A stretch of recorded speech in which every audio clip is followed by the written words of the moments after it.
pesi bino mbote esika nyonso bozali libota na nzambe bino bolandaka les prophètes grévis et ratakate partout place bozali na kolinga tongo lelo o nzamba pesi biso opportunité ya komwana encore lelo pona koloba na tina kombo na ye avant yango na kolinga to ba na prière. Seigneur Dieu to pambolio pona grâce faveur na yo yo nzambo sala kabolam yo nzambo longola kabato soni kolo Bible zolo ba été aller partout dans le monde entier, aller faire de toutes les nations mes disciples. Na ye côté à sang malam afin que libota no baza la sauver. Tika nyonso za pona lokuma kombo na yo na kombo na Yesu. Amen. Voilà, Zambe alola apambola bino pe kimia na Nzambe ezala partage na bino esika no bozolanda le prophète Grévis. Na pesi mbote na bande nyonso ya Iratakate TV, bande nyonso ya EHP Media, ko banda na couple EHP Media, papa EHP, mama EHP na pesi bino mbote pour na confiance na fidélité, bo pesa ki bisu ya ko lika na chaîne na bino gratuit. En tout cas, ce n'est pas quelque chose. Merci pour notre amour et considération. Na pesi mbote na papa Dede wazana simabilili ainsi que les botanions sur EHP Media ainsi que Ratakate TV. Nzambe alola apambola bino. Na pesi mbote na mama Joujou, mama Bestel na Stacy, motema ya papa Nenei na pesi bino mbote. Na pesi mbote na papa Jean-Marie, motema ya mama Véronique depuis États-Unis. Bozé belé o na pesi mbote.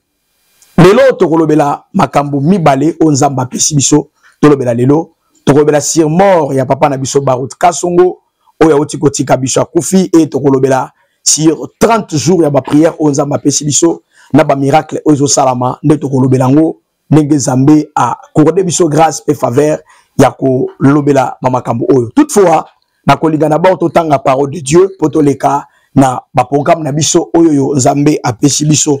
Nazana mokanda na Nzambe na Marc le chapitre 5 le verset 25. Marc le chapitre 5 le verset 25. Il est écrit ceci: Or, il y avait une femme atteinte d'une perte de sang depuis 12 ans. Elle avait beaucoup souffert entre les mains de plusieurs médecins et elle avait dépensé tout ce qu'elle avait, tout ce qu'elle possédait et elle n'avait éprouvé aucun soulagement, mais était allait plutôt en empirant et a attendu parler de Jésus. Elle vint dans la foule par derrière et toucha son vêtement, car elle disait: si je puis seulement toucher ses vêtements, je serai guérie. En même instant, la perte de sang s'arrêta et elle sentit dans son corps qu'elle a été guérie de son mal. Voilà, avant tout, na 30 jours aux Zamba Sibiso, il y a wapi Nzambo alongola kabatu soni. Na kolinga to courir un peu en arrière par rapport ya liwa ya papa na biso Barut Kasongo autiko tika biso. Lelo, vous allez remarquer il y aura plusieurs prophètes au bakobima, plusieurs gens bakobima, to monaki, to lobaki, plusieurs personnes bakoluka ba se faire remarquer à cause ya liwa ya papa na biso Barut autiko kufa atiki biso. Cause ya liwa na ezanini to kolobelango na émission oyo parce que les prophètes Grévis avaient déjà donné le message bande ko ba courir. Dans ma vidéo, remarqué, j'avais donné le message qu'il y a un grand homme de Dieu, Oyo, fallait Atika Biso, a décédé par la volonté de Dieu. Et na monaki na sima, église na ye, ndengenini et vivaki. Est-ce que église après le visionnaire, et qu'on a la succession madame, ou bien église et qu'on a la diviser. Nous allons partager et bon comprendre na actualité, soit on comprendre na analyse autre sala au Nzambe à permettre biso tout ça là lelo. Vous devez remarquer na kata monde ya liwa, soit na kata monde spirituel. Le pasteur Barut Kasongo avant sa mort a yebaki déjà qu'il a kufa. Parce qu'il y a une vidéo et ça la vidéo moko oyo bande ko circuler oyo papa na biso Barut azo sola avec une sœur azo sola na ye ayebisi ye ke mission nga na ko sala sur la terre déjà esili et la ligne na kende ko pema. C'est alors, et ça une mission moko na salaka ya liboso kolobela mort ya ndeko na biso o akufaka bande ko belé ba contrediraki bande ko belé ba comprenaki langage te on a utilisé qui on a notre sœur Lisi Kunda o te ko tika biso lobaki est-ce que liwa na ye et ça liwa nzambe to liwa nzambe te parce que tout homme a servir nzambe le jour où nzamba benga mutu apesa mutu mission. Le jour où Nzamba appelle ça mutu mission Nzambe asinera contrat na mutu mutu ayebiango et le jour où Nzambe asina la kana mission na mutu mutu pe il faut yeba Parce que tout ça a un contrat avec Dieu. Nzamba benga ka n'importe qui te. Yango lorsque Dieu t'appelle, un homme de Dieu, tu es là, tu me suis. Ce qui peut-être makamusus oye baka yango te. Tout na Nzambe oya benga yo. Contrat ni yo salaki na Nzambe ou bien alliance ni yo salaki na Nzambe. Parce que chaque alliance ezalaka na date ya commencement, ezalaka pe na date ya suka na yango. Papa na biso Barout, il a reçu Seigneur Jésus-Christ. Azalaki porteur, il y a église, il y a vision, Barout Tabernacle. Oyo banda ko diriger église, oyo Nzambe appelle ça qui a dirigé. Tokolo ba, basaki na kata communauté, il y a ba branamiste, ne tokolo ba lelo ke, basa bata branam, mais en réalité, basa la ka branam te. Barout prêchait Jésus, parce que branam a sa prophète, le la prophète Grévis, a sa prophète, le la prophète Joël Francis, a sa prophète, le la prophète, ma prophète Ebele na kata mboka na biso o basa aw. C'est-à-dire, lui aussi, il a servi Dieu. Donc, la Kimbang aussi, c'est un prophète. Et lui, il a crié en son Dieu. Papa Nabiso Barout, Andimelaki Branham te. Mais Andimelaki Nzambe à Branham, o babengi na kombo ya Seigneur Jésus-Christ de Nazareth. Oyo fande la télé zo talanga zo landanga. Yenda zalaki Nzambe oyo Papa Nabiso Barout abanda ko salila. Tant que pasteur Barout a eu appel de Dieu. Parce que abotama kimbala moko pasteur te.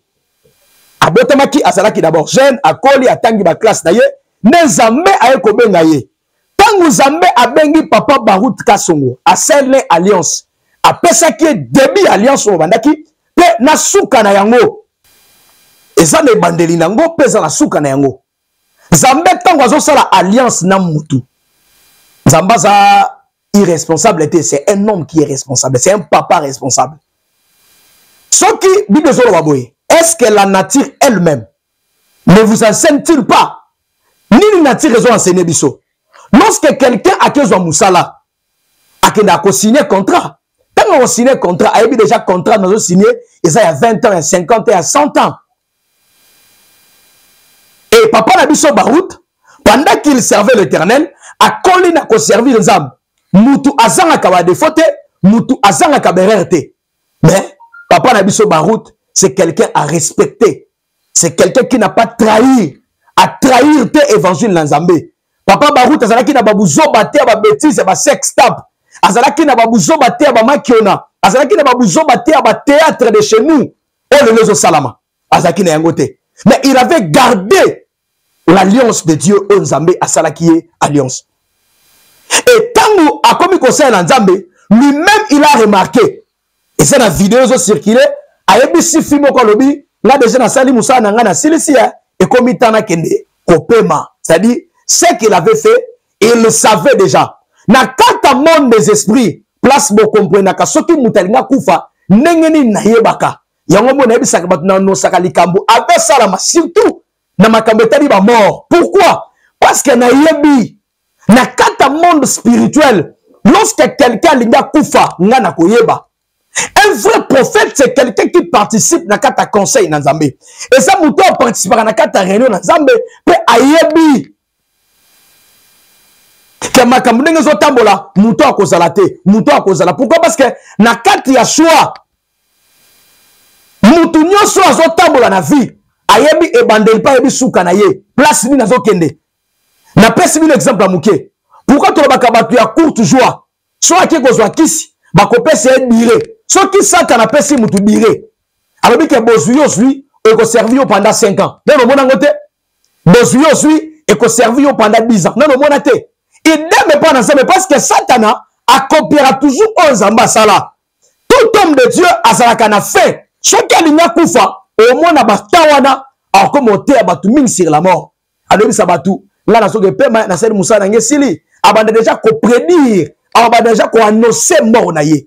Osawa peut-être okufela papa, okufela maman, okufela ndeko na yo, ndeko mususu aloba, ndeko mususu aloba te parce que na kata mona spiritualité, tozana batu bazalaka sensible. Les gens qui sont sensibles, et ça bato bakanga makambu facile. Mais au mona mutu musu alali aloti ndoto, akangi ndoto na ye. Na tongo pe a interpréter ndoto ya loti. Et ça na mutu mususu alali yakanga ndoto te. C'est-à-dire mutu wana aza sensible, te aza insensible. Yango soki problème nge komela ye, moyen ayeba ezate parce que Nzambe anosaka déjà likambu avec salama. Likambu noso avec salama, Nzambe déjà annoncé kango na ba serviteur na ye. Nzambe déjà annoncé kango na ba servante na ye. Nzambe déjà tali kango na ba serviteur qui a les kambozo sala maboyi. Yango moni lorsque je viens ici, je donne le message makambo sala maka certainement. Na chaîne na biso otoleka qui a EHP Media, même na Eratakate TV, ce sont des chaînes crédibles. Oyo to pesa ki message koloba avant juin et ça avant mois juin si là et ça la serviteur de Dieu moko oya kukufa. Et aujourd'hui Dieu a permis papa na biso Barut akufa. Est-ce que papa na biso Barut akufi na masumu ou bien papa na biso Barut akote ki sa kufi ou bien il a servi Dieu. Il avait servi Dieu et souka na ye ya mission na ye et souki esika oye akufelaki bolimo na ye et pe manakimia. Mais pas si na biso ezali nini. Pas si na biso ezali après sa mort. Nini a quoi arriver après sa mort. Na katia communauté à Barut Tabernacle. Le nom tango papa na biso Barut azalaki pasteur et église. Pour ne pas citer le nom de cette église, il y avait des gens bazalaki tout autour na ye. Oyo ba longwa ki bakende ko sala église et église na bango eza na sous région na Lemba. O ba wuta ke pa ya Barut abimaki na batu bake basali église na bango. Eza na sous région na Lemba bandeko ba yebi histoire. Mais pas si nenge zali parce que l'enfant biologique il y a papa na biso Barut o azali pasteur. Oh, il a fallu remplacer l'église nde akozala combattu. Combattu pourquoi? Vous savez ce qui mutu nzamba pesier bâton de commandement. Mutu nzambe a bengié à ça la succession. Or, nzambe avant à éliminer mutu a préparé comme mutu déjà na succession na ye. Nzambe aza responsable et nzambe asala kama kamuna kate ba responsabilité.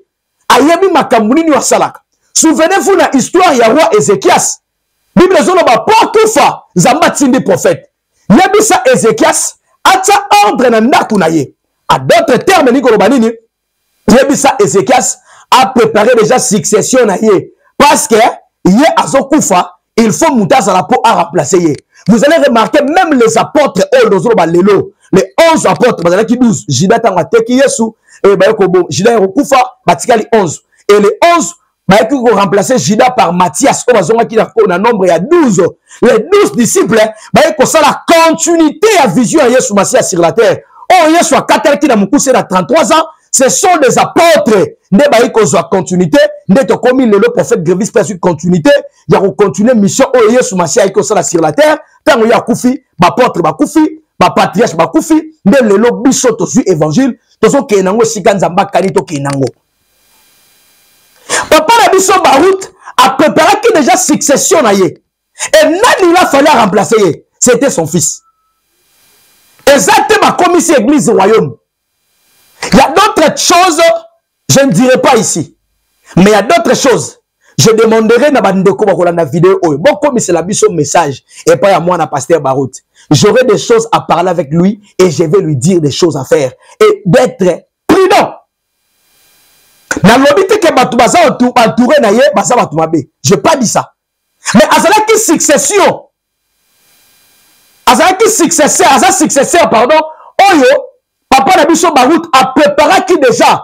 Parce que ayeba qui déjà que Arosana tant que Koufa. Personne n'est le maître de son souffle pour arrêter en haut. Mais abandonné pour préparer. De tout le monde, papa Nabiso, papa Nabiso, Sikate, Natanga Koufi. Il avait préparé son fils, papa Nabiso Neema Lelo, Azomema Évangile, na PCMO Tessia Kolandabiso, papa Nabiso Moïse Mbiye. Il a été préparé par son père. En dehors d'être préparé par son père, c'est Dieu aussi qui l'a préparé. Et ça, la mara comment? Lorsque Dieu te parle, ce qui nous a apponi à se décider, yo osa la successeur, il y a papa na yo, au succéder, na Moussala ou papa na wa salaki. Qu'est-ce que le Seigneur va faire? Dieu va commencer à te préparer. Yo moko yebite. Mais au commis déjà préparé. Il papa Moïse Mbiye, il a été déjà préparé. Son père était vivant, mais Dieu l'a préparé déjà. Papa Nabiso Neema Sikatena, son père était vivant, mais Dieu a déjà préparé. Il aime papa Nabiso, moi na pasteur Nabiso Barut, j'espère qu'on communiquer bino combo, on a qui na vision, on a regardé Sabino, son nom. Abandé déjà qu'on l'a préparé, son père l'a préparé. Son père le préparait, abandé qu'on préparait, il y a un moment abandé qu'on tient dans programme de prédication, abandé qu'on tient dans un programme de formation, parce que abandé qu'on préparait. Pour l'église comme un royaume, c'est parce que le Seigneur l'avait dit. Tant qu'on s'est raté, nous avons remplacé Esaïe. Mais pourquoi Moïse, tant à servir Nzambe. Souffrance au Moïse a monaki na Aaron. Parce que les bosseux à Égypte, il y a Pharaon. Moïse a kenaki na Aaron. Mais tant Moïse a koufi, il a fallu Aaron succéder. Mais Zamba que soit Josué, on a qui enfant spirituel là. À d'autres termes, on l'appelle enfant biologique, mais enfant spirituel. On y bimisi. Mais à sa succession là yo, à sa successeur na yo, à ko succéder na musala oyo sala lelo. Continuité à musala na yo. N'est Paul à Timothée, alors Timothée mon enfant. Évangile on appelle si yo be pesa na bandeko baza capable à couper sa batu mususu. Paul a bandé ko préparer déjà Timothée comme successeur. Il y a continuité, il y a vision aux ambapessiers. Mais cet homme sera combattu. Bokanga marbunabi sibino lelo. Attaquer l'homme de Dieu. Moi ne papa Barouta rozala combattu. Soki baleki si matanga. Et ça qu'à 6 mois, avant 6 mois, ma division est comme. Donc, comme on a pris ma leadership, ou à Koluka Welela. Mais qui? Nani a cause de combattre à commandement? Parce que bateau, bateau tout autour, na ye, bakolingate, moi na moka konza bango. Ne place combo zobanda. Or, ba bosseni ke mutu a simi arme, batala âge na été. Ba bosseni été, mutu a sa déjà na vision, ba minimisaka été. Mwana mukia simi munduki batala sous âge na été. Bangande munduki wazanango. Bâton de commandement. Et son fils ayebi makambo nga na zoloba. Avant même mort ya papa na ye. Il a pris le temps de parler avec son père. Il y a des choses que son père l'avait dit. Oh ayebi sa ki collaborateur te. Pourquoi? Parce qu'il connaissait, il savait. Successeur na ye azali. J'espère que vous avez encore une émission mususu. Tokolobela sur sa mort, tokolobela cause yaliwa na ye pourquoi koufi. Nalobi awa. C'est Dieu qui a décidé de la prendre. Mais ma verset comme il me belé. Misuba koloba poison. Misuba koloba ote. Sala qui crise attention. Misuba koloba qui a se soucier qui a se soucier qui. Mais Misuba koloba qui a ote. À côté qui boy non non. C'est Dieu qui a pris son serviteur. Et dans Zambé dans une moussali naye. Il s'est décidé. Il y a cause en moussali naye. A memaye. A sou qui sa voyage naye. Et si koye a commis awa. Yo pozola nanga. Oza na place au Nzambe. A ozoyo. Na place au Nzambe. A kosu ki sayo. C'est-à-dire quoi? Tozolobela, mission Zamba Pesibiso, soit 30 jours à prière, ou Tozolobela, si Wapi Nzambe Oyo, alongola kabatu soni. Toti kotanga na kata Bible awa, na Marc le chapitre 5, le verset 25. Lelo soni, mutu na mutu, aza na casquette, aza na façon ya soni na ye. Et c'est là batu musu soni na ye, et non que ça la kaye soni. Ou bien soni na ye pa ya bato bakoma ko critiquer ye po asanga mukanda. Mususu soni na ye po abotaka te. Mususu soni na ye po asalaka te. Mususu soni na ye parce que abalaka te. Mususu soni na ye abotaka bana bakufaka. Soki azwi zemi sopani. Mutu mususu soni na ye ezali soka bandi musala ne katamaka na nzela. Mutu mususu soni na ye lelisaka ye za nini? Ezali sota koti na kata relation amoureuse, relation ne kendaka musika te. Ako banda relation bandi sérieux et kata na nzela. Mususu soni na ye na libota botami, babota kaka mwana na tata na ye. Ozo nanga dejo boti na bana ebele. Eza soni ozo lelisa famille na yo. Neza meta nga bimeli nga pesi nga message lobi Grévis, vous allez prier pendant 30 jours avec le thème Wapi Nzambe oya longola kabatu soni. Wapi Nzambe oyo aza na capacité à kopesa solution na problème oyo elelisi yo. Soni ya mama oyo ezalaki nini? Abanda kotanga makila pendant 12 ans. La Bible dit cette femme abotama kina maladie ote.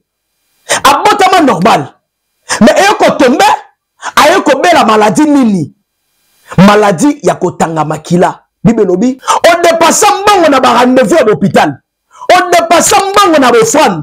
Balobi somba boyo somba. Balobi pesa boyo pesa. On dépasse nyoso. Mais otika la ta kozwa soulagement te. Otika la ta kozwa solution te. Idame sato maman. Maman oya dépassé mbango na ye. Apesa minganga. Azoba spécialiste. Obiso asoke Yesu akate. Obiso asoko saliboy. Biso aso benyo moni. Biso akota komona. Biso awaboy. Olanda obenga osala. Okoma décourager lelo. C'est pourquoi otiaki espoir na muta mokili. Or Bible zoloba ala kamela mabe muto ataka elika na bato. Parce que obosonaki kotia elika na Nzambe. Mama oyo ataki elika na ye na baminganga. Bakoti bekographie, akoti ba radio. Maladi ne ameni ba kisi. Aluki ba spécialiste. Atikali kobika te. Akoma kisi ji a soni. Likambu ya mutu soki eza ya yo moko. Ezara na soni te so bato bayebi yango te. Mais likambu soki batu déjà bayebi yango ba remarque yango. Ekomaka seja soni. Net yo stérilité na yo batu nyonso bayebi yango. L'église bakoma côté ya kobwakelo bambwakela. Na quartier siko zali bayebi déjà souffrance na yo. Bakoma kobwakelo bambwakela. Place yo zali bayebi problème na yo. Bakoma kobwakelo bambwakela. Lelo zolela, lelo zonyo kwama. Bakoma kobwakelo bambwakela yo yebite sans le savoir. Yonde babwakela bambwakela. Pourquoi? Parce que likambuno déjà ebetami e yebati e comme soni. Bayebi déjà que yo soko zemi sopanaka yo. Bayebi déjà que yo ndenge sawana obotaka bana bakufaka. Osa déjà réputé na quartier na famille na bino ndenge bosana bobotaka na ndako baboti na bino. Tioso na ndanga obota na ndako libota na ndako na bino obota kuna. Wapi Nzambe alongolaka batu soni.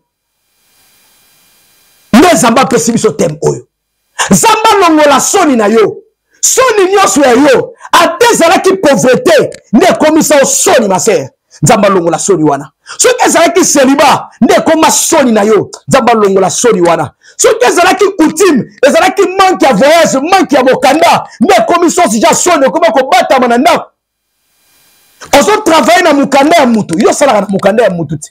Mais mutu wana gagnera plus que yo. Yo ndozo nyo kwama. Mais tu gagnes rien. Tu bénéficies rien. Yo no bande église wana. Mais t'as la place au commis. C'est déjà sonné. Les Nzamba pessinga message 30 jours à prière.